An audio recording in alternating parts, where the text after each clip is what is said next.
Evangelho, segunda-feira da sexta semana do Tempo Comum, hoje, memória de São Cirilo, monge, e São Metódio, bispo.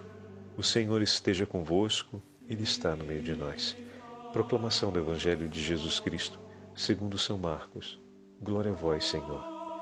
Naquele tempo, os fariseus vieram e começaram a discutir com Jesus, e para pô-lo à prova, pediram-lhe um sinal do céu. Mas Jesus deu um suspiro profundo e disse: Por que esta gente pede um sinal? Em verdade vos digo, a esta gente não será dado nenhum sinal. E deixando-os, Jesus entrou de novo na barca e se dirigiu para outra margem. Palavra da salvação. Glória a vós, Senhor. Segunda-feira da sexta semana do Tempo Comum, hoje memória de São Cirilo, monge, e São Metódio, bispo. Em nome do Pai, do Filho e do Espírito Santo. Amém. Queridos irmãos e irmãs, a Santa Liturgia hoje nos dá a alegria de retomarmos a nossa meditação do 8º capítulo do Evangelho de São Marcos e celebrar a memória desses dois grandes santos que foram proclamados por São João Paulo II copatronos da Europa, juntamente com São Bento. São Cirilo, monge, e São Metódio, bispo, têm algo em comum. Eles foram irmãos de sangue.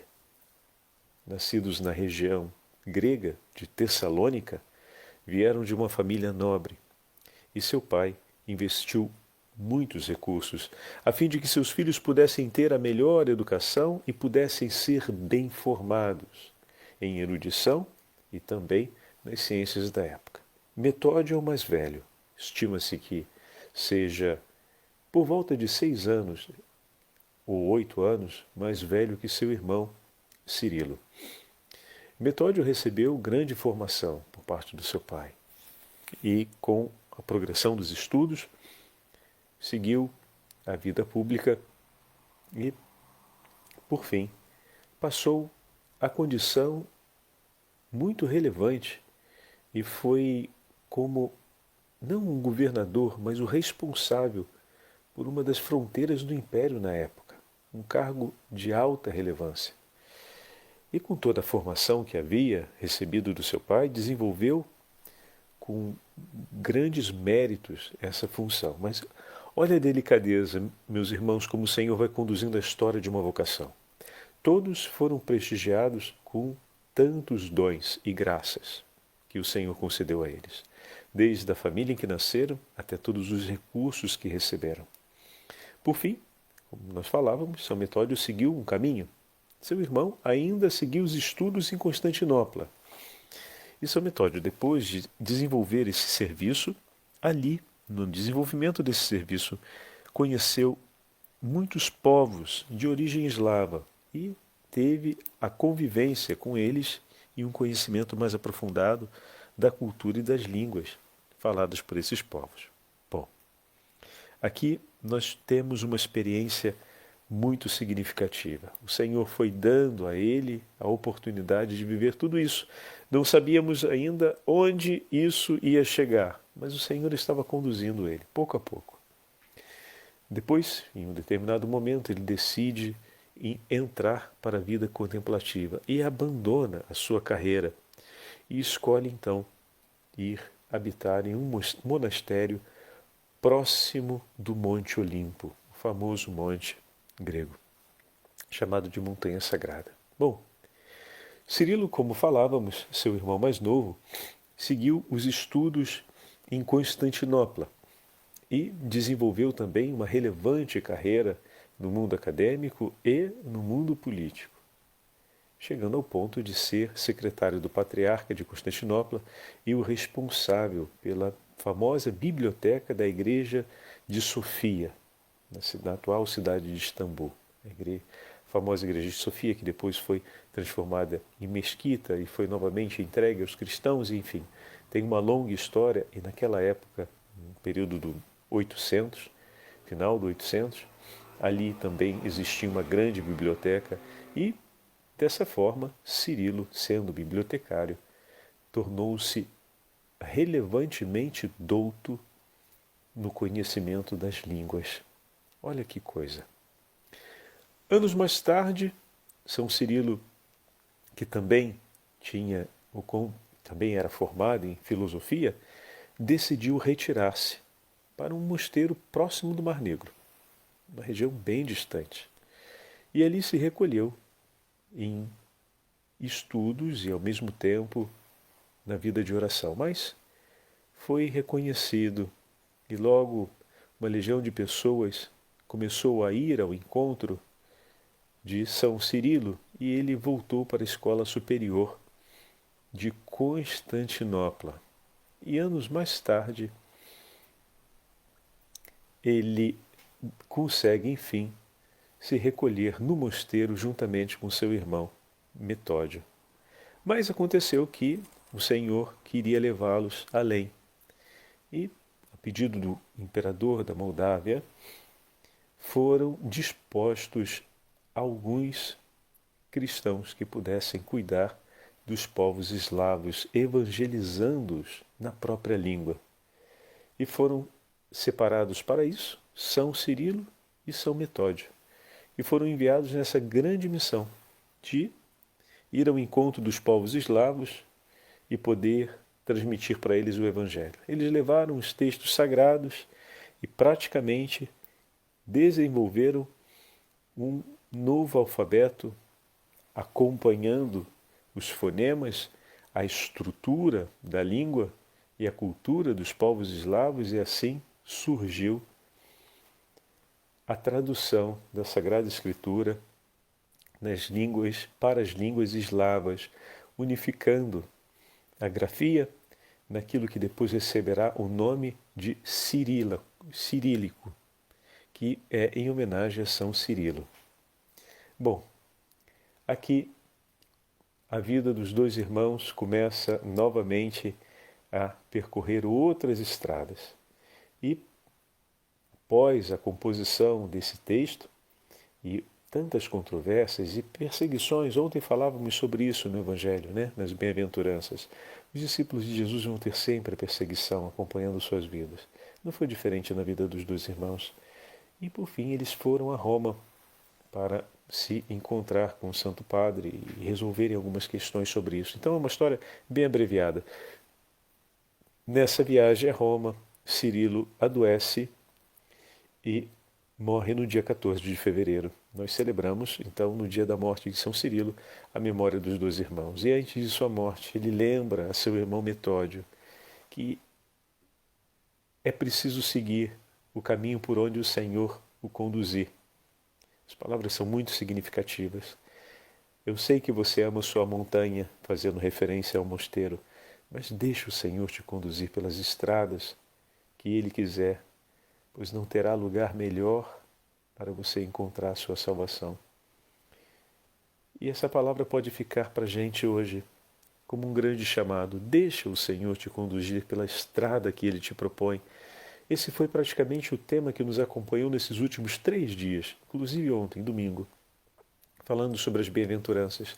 Deixe o Senhor te conduzir. Hoje no Evangelho nós ouvimos os fariseus mais uma vez se levantando contra o Senhor. Saíram os fariseus e começaram a discutir com o Senhor. E para pô-lo à prova, nunca para buscar a verdade, mas como uma forma de tentação e de abuso contra a soberania de Deus, pediram a ele um sinal vindo dos céus. Meu irmão, minha irmã, depois de tudo aquilo que o Senhor fez, pedir um sinal vindo dos céus significa estar fechado à caridade que Deus propõe e realiza.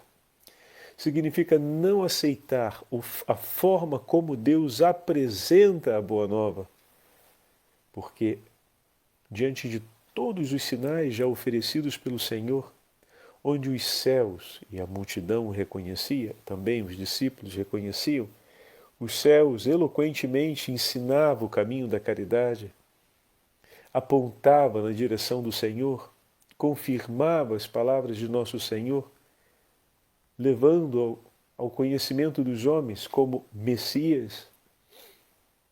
Bom, se cumpria o anúncio do Evangelho e todos os sinais messiânicos estavam acontecendo, mas eles não aceitavam.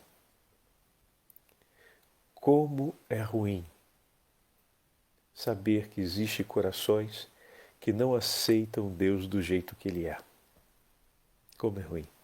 Corações que se perdem no orgulho e se perdem na soberba e numa prepotência de não crer que Deus possa ser tão bom assim, tão misericordioso assim, tão amável assim. Que Deus não possa ser tão próximo como Ele se fez. Que Ele possa entregar o seu próprio Filho pela nossa salvação. Ali naquele momento, os fariseus deixam claro o seu testemunho de que em nada e por nada se deixarão conduzir por Deus. Ao pedir um outro sinal, como juízes, eles avaliam como sem crédito o testemunho do Senhor. Era preciso dar um outro, que fosse à altura do que eles definem como caridade e como justiça. Realmente sabemos que é desconcertante o amor e a misericórdia de Deus por nós, mas se deixe conduzir por esse Senhor. Peçamos hoje essa docilidade de coração e essa abertura à ação do Espírito Santo, ao fluxo da graça de Deus que o Espírito realiza em nossa alma, de maneira que a sabedoria divina ilumine o nosso interior e nós possamos ter não apenas os nossos sentidos, mas toda a nossa inteligência e razão orientadas para o falar de Deus, orientadas ao cumprimento da vontade do Senhor. Ali naquele momento em que São Cirilo falecia e dirigia essas palavras a seu irmão Metódio, de deixar-se guiar por onde Deus o levasse e que, seguindo o caminho do Senhor, não teria modo melhor dele se santificar? De fato. Pouco depois, seu irmão foi feito bispo. Por isso dizemos Cirilo monge e Metódio bispo, porque ele foi feito bispo. E foi enviado para um grande itinerário de evangelização que lhe custou tanto sacrifício, tanto sofrimento, mas ao mesmo tempo rendeu a salvação de centenas de milhares de almas. No dia de seu funeral, uma legião de homens e mulheres choravam a alegria de serem cristãos e choravam também a dor de se separarem do seu querido pastor, que os instruiu no caminho da verdade, que deu a eles a graça de conhecerem as Sagradas Escrituras e de amarem as palavras de Jesus. Olha que lindo testemunho. Quem foi esse bispo? Foi aquele que me ensinou a amar as palavras de Jesus e a não desejar nada maior do que isso como tesouro para a minha vida. Ter essas palavras e vivê-las. E como ele fez isso? Vivendo e me ensinando a viver. Alguém poderia dizer, por que traduziu? Não. A tradução fica na história. Mas o povo simples de Deus, do 800, não sabia ler. Mas tinha ouvidos para escutar, olhos para ver e, sobretudo, um coração disposto a amar. E sendo amado pelo bom pastor que lhes falava em uma língua que eles entendiam, com amabilidade, seus ouvidos se abriam. Olha aí, como a gente está vendo aqui, está revendo a parábola do surdo-mudo, seus ouvidos se abriram diante da pregação, mas sobretudo diante do testemunho desse pastor. E na medida em que seus ouvidos se abriram, o coração se tornou de Cristo e seus lábios professaram a fé e depois testemunharam a beleza da vida nova que o Senhor lhes concedeu. E dessa forma, o Evangelho e a fé cristã percorreram todos os povos eslavos, pela entrega desse homem, que juntamente com seu irmão se deixaram conduzir por Cristo até o fim e se tornaram eles um sinal do ressuscitado para o mundo. Que o bom Senhor disponha do nosso coração e nos conduza e faça de nós um sinal verdadeiro da sua ressurreição em nossas famílias, em nossas cidades, por onde Ele nos levar. O Senhor esteja convosco, Ele está no meio de nós. Pela intercessão de São Cirilo e São Metódio e pela intercessão da Rainha dos Apóstolos, a Beatíssima Virgem Maria, abençoe-vos o Deus Todo-Poderoso, Pai, Filho e Espírito Santo. Amém.